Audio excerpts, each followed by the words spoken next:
Good afternoon, everybody. I hope everyone's doing well. I'm super excited to bring this content today. It's a little unique. We have a webinar series going on this year on growth, and it's been so much fun. So each month we're coming to you with a new concept about growth. Why are we doing that? Because you guys are interested in growth, and it's our desire to be a part of your community and support system. This particular webinar is outside of our growth series, but I wanted to stop for a minute and come to you guys with some information that's really been tugging at my heart, which is the reason I do a lot of things. It's the reason we started Shift, and the reason I wrote the book, and the reason we started Boost. So, sometimes things are more painful to keep in your head than to either do or get out. And you guys are entrepreneurs, and you probably have felt that before too. This is just driving me crazy. I got to get it out. I'm coming to you guys with some specific content. Let me start with this. What is this not? First of all, I want to be very clear that this is not complaining, whining, criticizing. So let's just take that off the table. I'll tell you my best example of that, and you guys might remember this as well. Maybe you have some examples too, and I'd love for you to post it in the chat. But you guys remember when Uber started, followed closely by Lyft. What I heard from the taxi community was, we're going to lose our jobs. These guys are doing something unique. It's costing less. They're providing a service, but we're going to lose our jobs. Well, I was just blown away by that response. Is that your response to competition? I wanted to say to taxi, I want you to tell me why you're better. Tell me why this new concept, this entrepreneurial and good and providing a great service is not as good as you, right? This is what we do as entrepreneurs, but I never heard that. I just heard we're going to lose our jobs. Well, maybe you will. Maybe if we don't keep up, we'll lose our jobs, right? So that was, to me, I still talk about that example. The second thing this is not is a criticism of buyers. So let me just say that as a company that manages transactions, we can't do our work without buyers, right? If there was no buying pool and if they weren't good at their job, we wouldn't be able to support our sellers with buyers. We have some of our buyer friends on this webinar, and you are welcome. You're welcome to always show up for the work that Hinge does. I respect the work that you do. And of course, buyers and their aggressive outreach for cold calling right now, which you guys are hearing from, and I'm going to poll you a little bit in a minute about what that landscape looks like for you. They are responding to a market change, right? Brilliantly. The market change for them is that competition for assets means that prices are up. And I think for every year for 10 years, I've said we're at a record high in our business values. We did have a little downtick in real estate values after COVID, but they're normalized now with interest rates kind of getting back to a not a happy place, but at least a sane place. But in response to that competition, they made a shift, right? If we go directly to sellers, perhaps we can bypass the competitive environment and win more deals and potentially pay less. So I have said to many of our buyers, good for you. I mean, if I were in your shoes, I would be doing that as well. Of course, it's my job as a business owner to convince people otherwise. And what is this? If it's not complaining and whining, what is this? So to me, it's three things. The first thing that it is education. Like, I am so big on, I will tell you guys whatever I possibly can. You guys know that our events and webinars, and these are things we do to support the industry. We get paid when we close transactions. Otherwise, we're spending money and time to support you guys, but it's important, and I want to do that. So I want you to protect yourself with knowledge. Whether you're thinking about it today or not, you will exit one day. You will. I mean, I don't like to think about that as a business owner either. I'm like, some of my teams say, we're going to be wheeling you out on the stage one day, you know, and that sounds good to me because I can't imagine leaving. But we are, right? So we need to have a plan, and we need to be armed with information about the constantly changing environment in our space. And woo, has that been a lot in the last 5 years. But academically, if I look over the last 40 years, I can pinpoint changes that required shifts in your work, my work, and the work of buyers. And if we don't make those shifts, we don't keep up, right? So number one, what this is, I want you to protect yourself with knowledge. I want you to know what's going on in the world and what you need to be thinking about. The second thing is I want you to use this as an example for your own business. And what do I mean by that? The first thing is I want you to use it as an example of how you should think about your competition, right? So my first comment about that is I say to people a lot, people doing the same work in your market does not make them competition. So for you guys, other childcare centers in your market does not necessarily make them competition. So if you are comparing tuition rates, or you're comparing your offerings, or, you know, how you do discounts, or I'm comparing other advisors in the industry, or I'm comparing buyers who are going directly to sellers.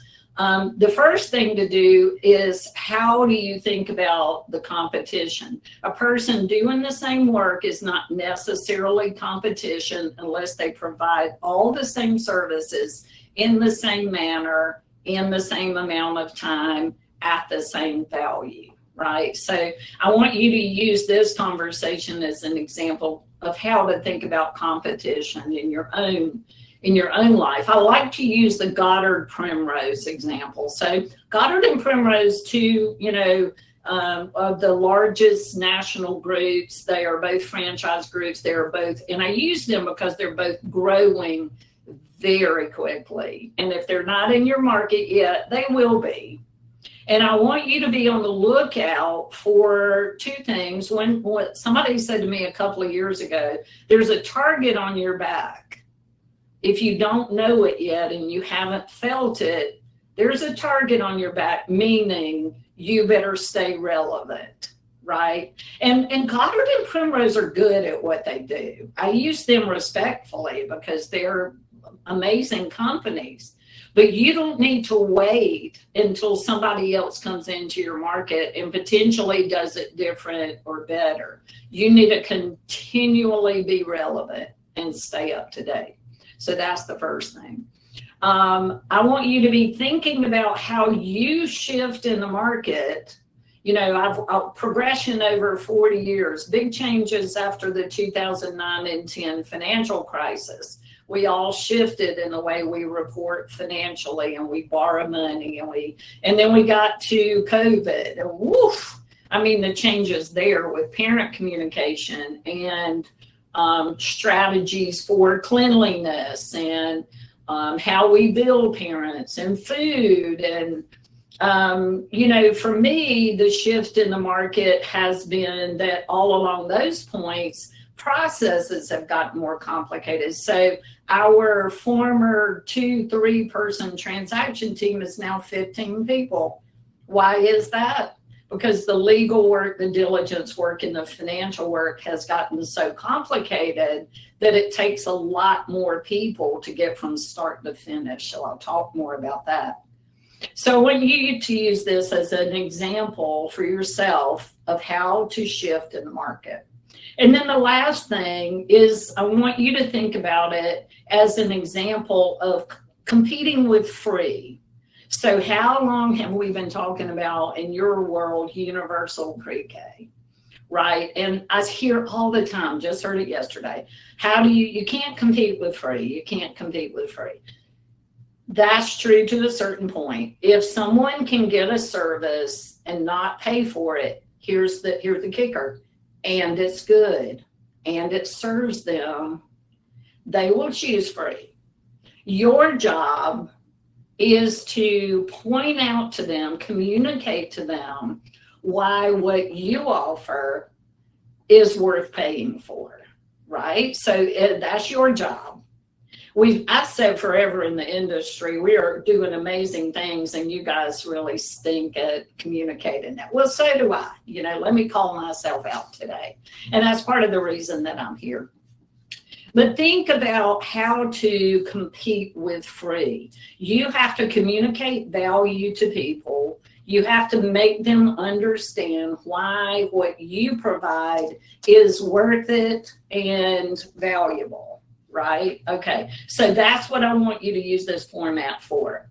Protect yourself with knowledge. Use it as an example of how to think about competition, how to shift in the market, and how to compete with free. Okay? Everybody good? All right. Here's what I would like to take a quick poll of what is happening with you guys as it relates to buyers. So almost every owner that I talk to now is being contacted by buyers. So today, Hinge's greatest competitor is buyers who go directly to sellers. Again, not a criticism, just I would be doing it too. Good for you. Shift in the market for buyers. But I would like to get a sense. You will see polls over to the right-hand side of your screen. Pop up. Okay, we have 3 polls. I just want us to compare some answers here. If you're a business owner, have you been approached by a buyer? So typical approaches would be phone calls, direct mail, emails. I'm generally surprised if someone hasn't heard directly from buyers. So 2/3 maybe? Yes, for about 2/3. Interesting. Okay. Second poll question, if you've been contacted, or if you haven't, you'll answer none here. How many different buyers have you been contacted by? None, not many. Okay, 2 or 3, 6. 6 people have 3 plus. All right, one more question. Last question. What would be appealing about selling directly to a buyer? I trust the buyer. When I talk with them, I want to keep it simple. I want to avoid transaction fees. That's the typical one. Probably the same response you get when people are thinking about universal pre-K, right? What do you offer that makes it worth me paying you for that? That's our job. Our job is to communicate that. Your job is to communicate that to parents. Okay, trust the buyer. Didn't realize I had other options, just exploring other. Okay, well, none of you, maybe I didn't set up an environment where you felt comfortable telling me. There you go. Thank you for your very honest response. I want to avoid fees. Okay, cool. And look, I say to our business owners all the time that when you adjust your tuition rates, you will probably lose people. Now for you guys, charging the cost of care is critical. And you probably will lose people whose tolerance you have passed, right? We're not for everybody. You're not for everybody. It's going to happen. And we are all, as business owners, going to do our best to communicate the value in what we do, right? Okay, thank you for that. Beautiful. All right, let's go on. Okay, so a buyer wants to acquire my school. What do I need to know? So here is the meat of the knowledge I would like for you guys to be armed with. Here's some things to think about. Okay, so what are some reasons that we generally hear from our clients about what seems appealing without representation? Firstly, for us, it's no fee. Most of the people that tell us are very honest about that. They don't have to pay a fee. The second one is I already have buyers. So why do I need you to bring me buyers if I have a buyer or buyers? The third one is that there's the perception that confidentiality would be easier if it's just one buyer. And the fourth thing that we hear is there's a perception that the process will be faster. Okay, so those are the things that we hear generally. So what should I consider then, Kathy? I had to put this in as I was coming up with this content because I sort of sarcastically sit on my shoulder saying, well, what do you think then? So here are the things that I am so very proud of as a business owner, that I've spent 39 years carefully curating a process and the people behind it to be able to represent you guys in a way that helps you exit at the most incredible, not just consideration, but buyer successor for your people. So these are the things that I think are critical. The first thing is valuation. So what I would like to say here is that the valuation process is so industry specific and curated that I worry greatly when I hear that someone just handed their financial statements to a buyer and waited for an offer. So we do so much work to curate a valuation from financial performance and also for the future, because there's certain things we know we can do if a company is growing or adding on or building new schools that greatly enhance the valuation. Also, we know that there are expenses we can remove, and they might not be things that are completely logical to you. People know they can remove personal expenses, but there's a lot more than that. We also know how to position rent for owned properties. We know what the metrics are for real estate. And this has been a 40-year exercise in knowing market conditions, knowing investors, knowing the industry, and knowing how to present data in a way that maximizes value. So that's the first thing I want to say.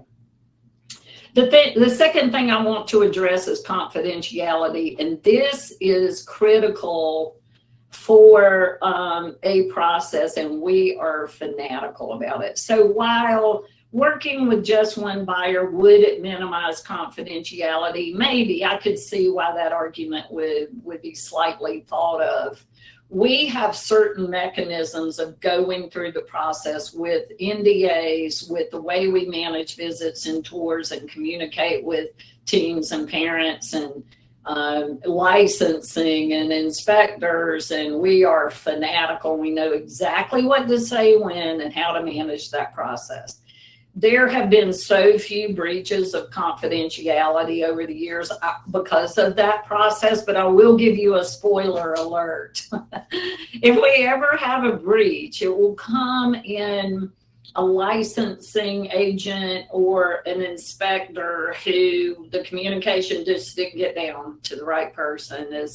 But in hundreds of transactions, less than a handful have had one. And it's been minor, and we've been able to navigate it. So we have a very structured confidentiality process. So that's critical. The last thing you need in a process is for people to find out or hear rumors before you are confident that your transaction is secure. And that does not mean when you have an offer. It means when diligence is waived, quality of earnings is waived, and definitive legal agreements are in place. If those three things are not done, you should not announce. You should not announce. So that's a critical piece of confidentiality. I see you guys have some good questions. So at the end of this slide, I'm going to pause for a minute and we'll tackle a couple of questions. This third thing I'd like to say is that we have developed over this 22 years of Hinge a carefully curated market-specific buyer list. What does that mean? That means we have more than 650 buyers and investors who are either in the industry or want to be. We know them. We know what they want. We know who we're going to. You guys drive the decision when you get the list. We like to shop to all of these groups, and you might say, nope, take those off. That wouldn't work for my teachers and families, or add this one in. We work together to be sure that our sellers know where their information's going and who it's going to. But it's very carefully curated. We aren't just sending it out to the world. There's no public marketing. It is direct to decision makers. The fourth thing that I will say, I just realized that I have a slide for each one of these, but I'm just going to keep going because I'm saying all the things. We'll see if I've hit all the slides when I get to the end of this, and then we'll have some conversation back and forth. The fourth thing is that, just frankly, competition drives value. You know, it's what I said about the buyer's very brilliant shift in the marketplace when the competition got bigger and bigger and values for businesses got bigger and bigger. They very brilliantly added their own outreach team. So that was an investment that was made in the buyer community, and they don't all do it. There are a handful that have a big investment in people and processes to outreach. And again, it would be what I would do if I was them, not being critical, just saying that competition drives value. So the more people bidding, the higher the value. This, what I'm about to say, is hard to measure, but we have several examples of sellers coming to us with an offer from a buyer in hand. I have this offer, but I want to know if it's a good offer, or do you think it could be better? Our experience when we see that offer, and if that person goes into a competitive process, is that the ending value has been 21% higher. I just, logically, competition drives value, right? The fifth thing I want to talk about is the negotiation process. So we are drivers. We are experienced negotiators. It is not just about the number that someone's promising you at closing. It's not just about that number. There are so many other business and legal considerations and tax considerations and things that might come back to haunt you afterwards. It is not just about that number. And so there's a hard negotiation, because we always negotiate and we push. And so it's easier, in my mind, to have an intermediary do that on your behalf. We always work with our sellers to be sure we're aligned on what they want. And, we will very often suggest that they should want more and that we think we can serve that purpose. One of the things I'm fanatical about believing, and let me just say this, if I didn't think I was the best at this, I would just take my ball and go home. Really. And I hope you feel that way about your business too. I am so proud of my team and the work that they do that I think no one does it better. But we very often suggest that our sellers should get more. And we always represent what they want. Sometimes we think, okay, that's probably overreaching a little bit, but I'm your representative. I got you.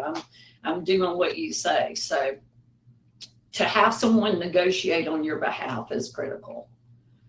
Then I want to talk about the process itself. So I can't tell you guys how complicated selling processes have gotten. I say that regularly, but I want to expand on just making that statement. So After the 2009 and 10, I made this joke with my team. This isn't far off what I'm about to say. Before 2009, I would get a transaction under contract and I would hear very little about it until it closed. It would just close. And I'd be like, well, okay, that was fun. Thanks. That couldn't be farther from the truth now. 15 people on my team it takes to run a transaction. So we have 16 transaction advisors who are the quarterback negotiators. Each transaction has a diligence manager, which I'll speak about. Each one has a team of financial analysts, and I'll talk about their processes.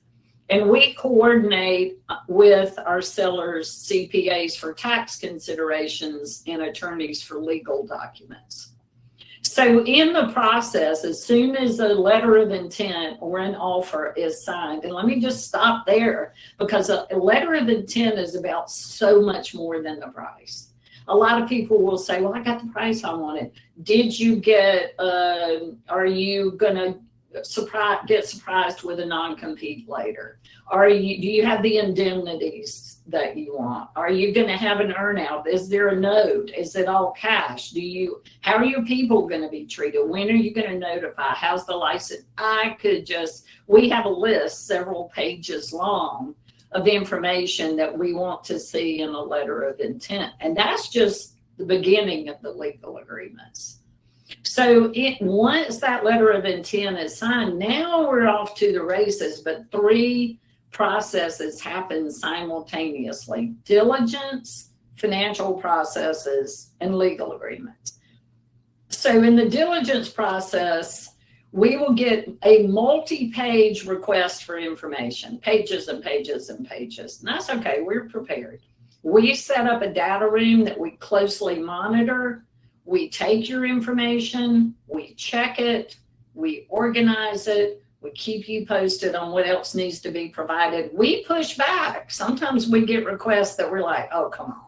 No, you aren't getting that. That's not part of a normal diligence process. And no, we are not recreating information for you here. So sometimes there's some pushback, but a very complicated, exhausting process. And Melissa and Carrie on our team are the most organized, but this is the part that's better, kindest, just wonderful people to work with. They would make you happy to get that diligence list and work through it. Then the financial processes. So I'm an accountant. As you guys know, this is how I started Hinge, by developing financial systems for businesses and business owners to manage their financials better in a financially healthy way. That's why we created Framework. That's why I wrote the 5 pillars of purpose-driven profit. But that information has morphed into financial processes. So where previously, let's say pre-2009, there was one process, and that process was presenting the valuation, and the buyer made an offer based on it, and at some point we closed. After 2009, buyers implemented a Q of E process, which stands for quality of earnings, which is basically an audit of the information that was provided. So we added to our team to be sure that those people drive that process. Is very time-consuming, exhausting, and complicated, but they're masterful. And again, they drive a complicated process in a very kind, collaborative way that supports our clients. A year ago, we added in response to sometimes issues coming up in the Q of E, we added in a third process right before we launch a transaction, that we audit your books before we even get to a Q of E.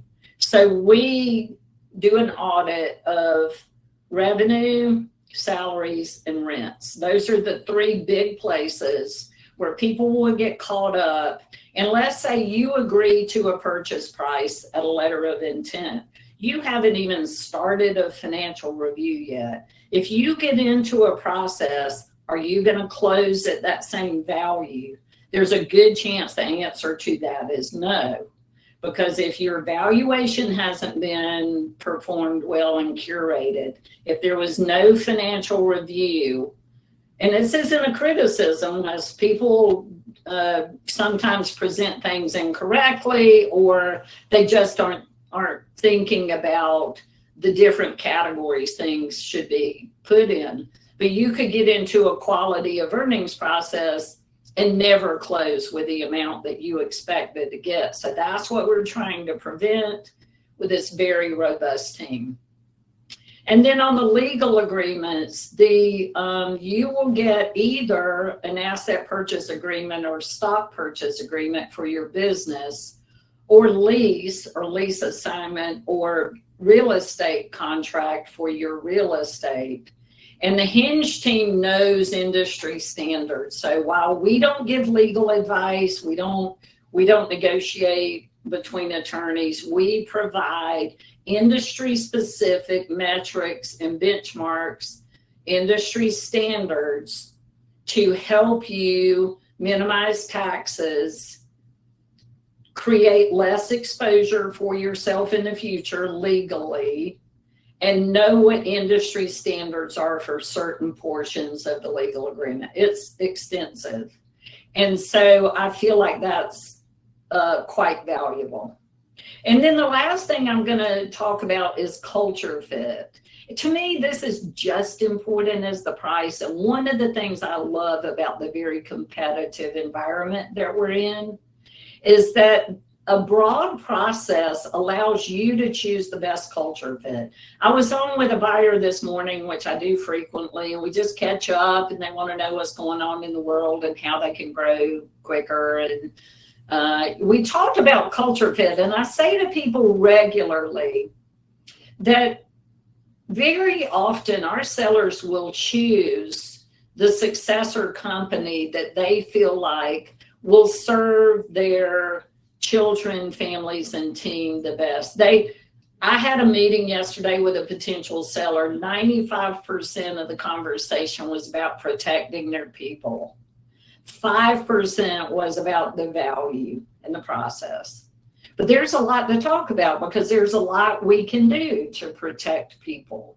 We have a lot of strategies to be sure that the culture fit is in the right place and that the communication happens, and what do we promote and how does it look after the close. So there's a very specific way to do that. And I love that about this industry, right? So let's see what I thought I was going to say on these. I'm going to flip through these slides and see if there's a bit more information about each one. I just got on a roll here. So the first one was about valuation. An industry advisor understands how to position your company, will verify your numbers, manage the Q of E. And we believe, I would pack it up and go home if I didn't believe that I can be sure you close at the value that you were promised. How is confidentiality managed? We talked about. Pop me questions if you have more questions about that. What difference does the curated buyer list make? We talked about all of those. I will add in there that also some buyers we know are only interested in certain types of opportunities, so that allows us to curate the list better. And also we vet our buyers for their ability to close. And frankly, I have taken buyers off of my list before if I didn't think they would treat our sellers well. If something was not logical, if they cost our seller, this rarely happens. I've done it twice. And I eventually got a call from one of them that said, all right, what do I have to do to get back on your list? And I was like, you got to freaking treat people well, and I'm going to be watching you. And they turned out to be one of our best buyers and still are. But I don't hesitate because we don't mess around. I want to call my sellers 2 years from now and say, how's it going? And I want to hear good things because I can, right? There are plenty of buyers. Competition drives value. Having an intermediary to negotiate on your behalf, less stress, stronger value. The process, we talked about diligence, Q of E, and legal agreements, and culture alignment.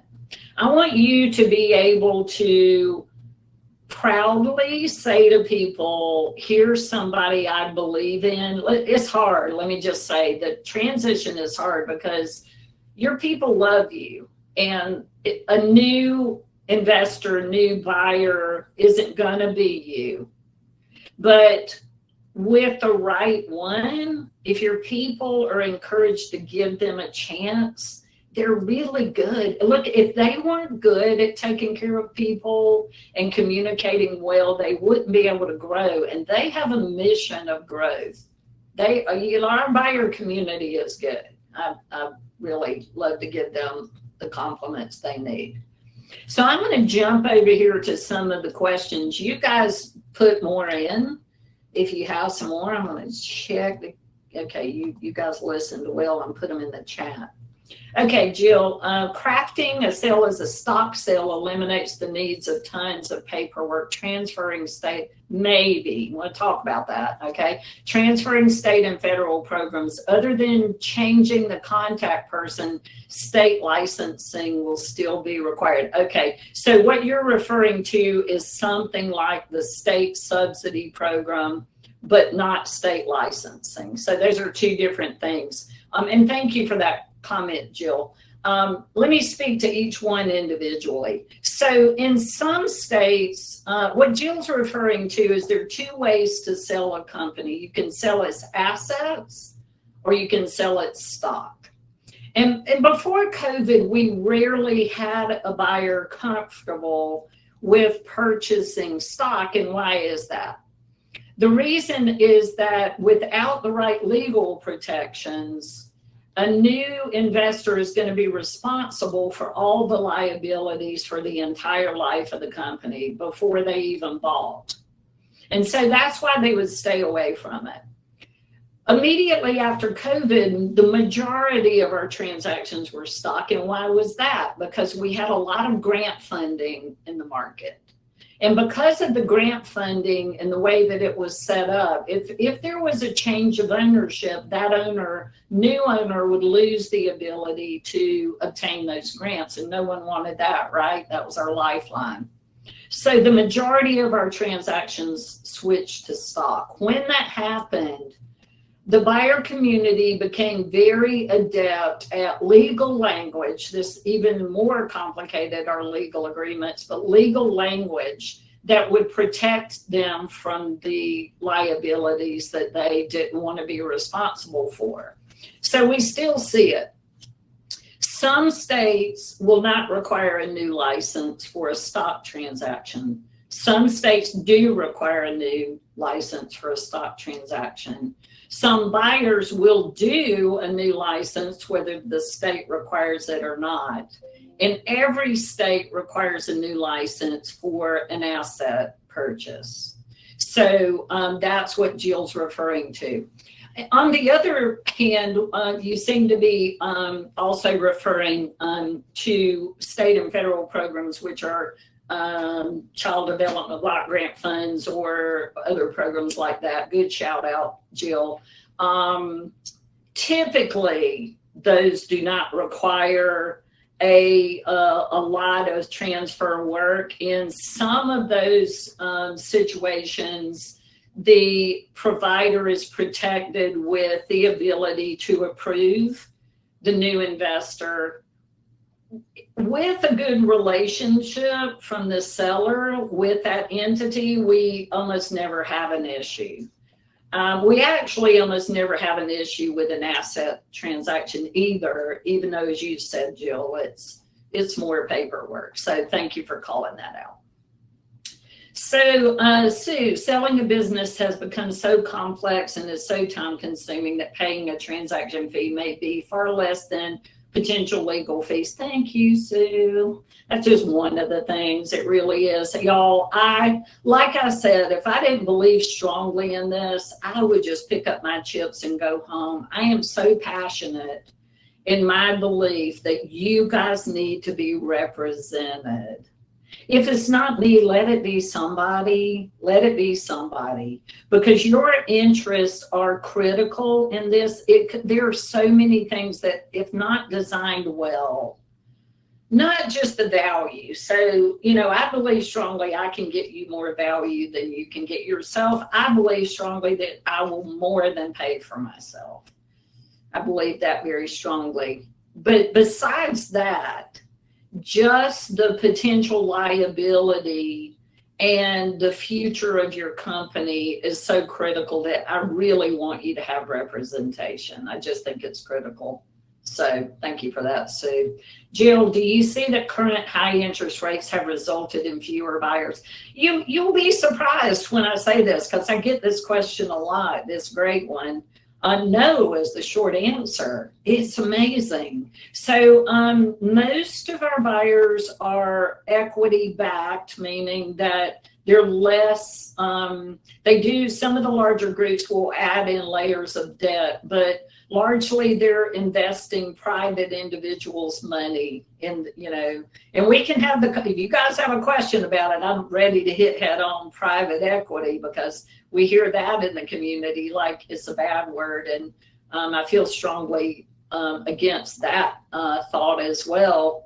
But we have not seen any decrease. As a matter of fact, you guys heard me say just this morning, I was on with a new buyer. I get at least one a week. At least one a week. This is why in the last year, our buyer base has grown from 500 to 650 groups. It's amazing. And I give COVID credit for a couple of things. I think it was hard. It was hard. And it created some things that help us do business better. But one of the things it created in my mind was the rest of the world looked up and went, wait, what is this childcare thing? What do you mean we don't have a workforce without childcare? Also, what do you mean they stayed open and navigated and had people, children, in and out of their building every day, and proven that COVID rates were not higher in those situations? What do you mean? What is this thing? That is the backbone of our workforce. What is this thing?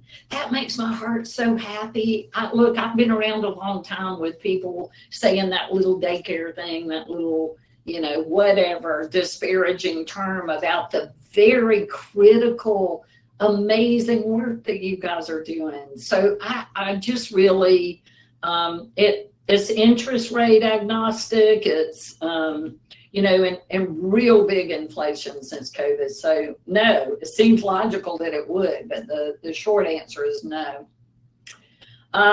Michelle, do we have experience with selling businesses with state pre-K grant funded? Absolutely. I've been playing in the Georgia pre-K model in my former life. I think this is about the 30th year of that program, and it was closely followed by Florida. Other states jumped in. We have sold many, many, many companies with not only state funded pre-K programs, but federal funded, and programs that are in school systems, programs that have unique types of curriculum like Montessori, language immersion, Reggio, religious-based, housed in properties that are in a school district. They're public school after school. We've even had some companies that provide services to early education, like curriculum companies and software systems and platforms. And if it serves the education community, we've probably done it. We're also looking now and getting to know the swim school community. That's an emerging business opportunity, you guys, that there are a lot of people combining their early education program with a swim school on the same site. Check it out. It's a very interesting business model. We are have done K plus schools, and what I mean by that is K to 5, K to 8, K to 12. We have a new listing that's a career college, so we're playing a little bit more in some other spaces, as you guys should, right? We have to watch the market and continually adapt to the market. Stay relevant. That's my shout for you guys today. Stay relevant. Anyone else with questions? Those were great ones. Love this conversation. Give you guys 30 seconds. What about moving into the space of autism ABA schools? Ooh, I like that, Johnny. I have started to get some very strong inquiries from investors who love that space. I would love to know more about what you know about it. I feel like it's a very small community, and I don't know enough about it yet, but I have had some very meaningful conversations about the funding streams in that arena. And I would love if you know, Johnny, or anyone else knows who's doing that well. Who is doing that well? Is anyone doing autism ABA school provider well? April, good question about multiples. What multiples are common at one center? So multiples are not driven by the number of schools. Multiples are driven by the EBITDA, the cash flow. And what I mean when I say that is not, this is the part I meant when I said, are you presenting the valuation in a way that maximizes the EBITDA? So people talk a lot about the multiple. The multiple is very important, but that's always the first question I get. What's the multiple? What's the multiple? That's half of the equation. What number are you multiplying by is equally and sometimes more important. So to massage that EBITDA number into the strength that it should be, and again, there are very nuanced factors about what can be removed, what can be forecast out, then the multiple is applied based on the EBITDA. So April, 5 million in EBITDA. So not knowing any more than that, let me give you a range. So here's how EBITDAs are determined in our industry. I'm sorry, multiples are determined in our industry, and I'll tell you why too. So I'm gonna give you a long answer, April, but I think it will be interesting for everyone else. So the larger groups, when they trade, their multiple determines the multiple of everything else. Why is that? Because when national groups go public or trade, that sets the bar. So today we have 2 publicly traded companies, Bright Horizons and KinderCare. And then we have 40, 50 national groups, you know, some are super regionals, and some of those have traded the last couple of years. So if you look at EBITDA breaks, the top market was about a 19 for a national group that's like in one of the top 5, right? So that EBITDA was over 30 million. That's your top bar. If you drop down to, I'm gonna drop all the way down to 10 million. I'm gonna drop to 20 million because we just sold a group in that range, and that was in the 12 multiple range. If you drop down to 10 million, we're gonna be about 10 multiple. And now the breaks are 5 to 1 and under 1. So at 5 million, if we have a 10 million at about a 10, then our 5 millions are also going to go about a 9. And sometimes they can kick higher. And there's a range, and let me tell you the factors that kick it higher.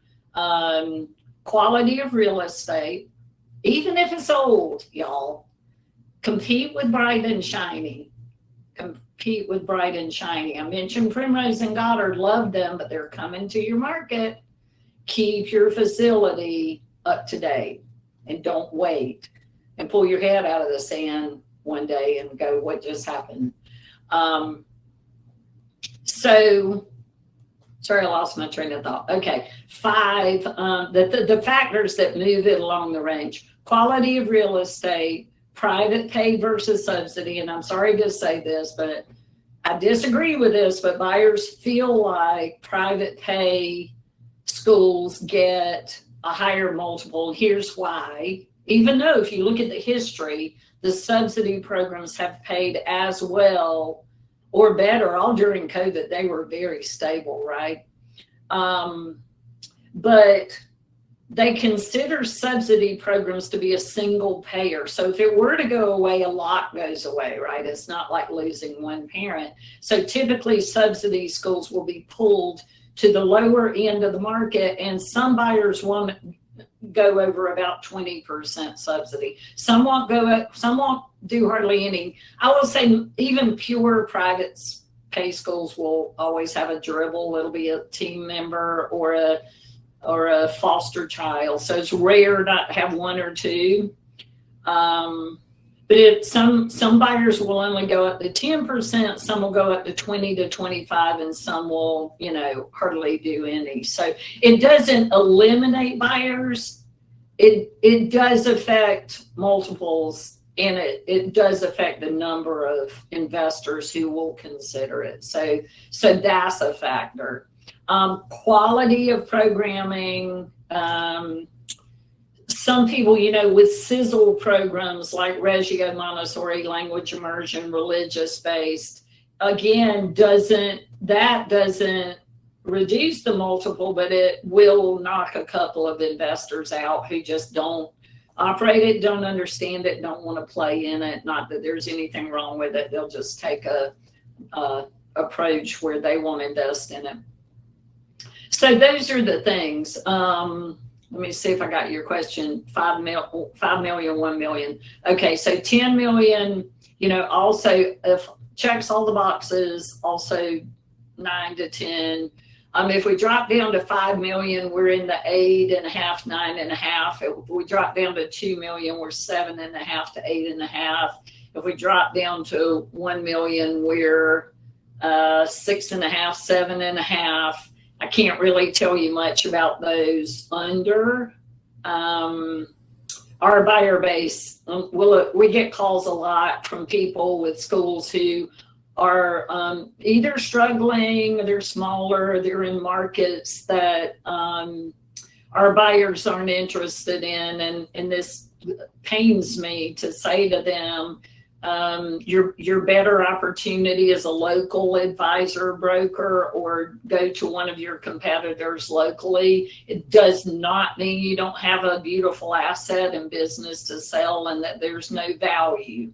It just means that the Hinge buyer database is very specific and curated, and that doesn't include our people. So that's a hard conversation that I have to have sometimes. Yeah, Johnny Lynn, she is doing that. Okay. I know Lynn, and I will reach out to her. There's someone else doing that too, but I can't think of who it is anymore. Got time for maybe one more question. Okay, beautiful. You guys were rock stars on this. I hope that you took this for two things again. I hope you learned something, because again, you're going to exit one day. It could be to a child, it could be to a local competitor, it could be to a national or an international group. You may be big enough for a new private equity entrant to come in and grow from your company. For us, it's not always just a pure sell. We bring investors in to work alongside our operators and buy part of the stock and then help them grow. So that's also a joy, because there's some great people out there who are investing big and or have great partnerships. But I hope that you learned something. I hope that you thought about your own organization in light of what Kathy and Hinge are thinking about, which is how to think about the competition, how to shift when the market shifts, and how to communicate your unique qualities and value that competes with free, right? Okay, I gotta take it. New to the concept, define what EBITDA means. Earnings before interest, taxes, depreciation, and amortization. It's just a way, fancy term for us accountants to make ourselves smart. What it means is forward-looking cash flow that's been massaged. It's complicated, but that's what it means basically. Thanks so much, you guys. Thank you, April. Thanks, Betty. Thanks, Carol. Thanks, everyone else, for being here today. It does my heart good for you guys to show up when I have something in my brain that needs to come out, and I hope that it helped you in some way. Thank you, Monica. You guys reach out if you have any questions. I'm happy to, it's my favorite thing to talk about. I'm happy to have this conversation individually with you guys or connect you with somebody specific on my team who may be better at something than I am. So thanks so much. Hope to see you guys and speak with you soon.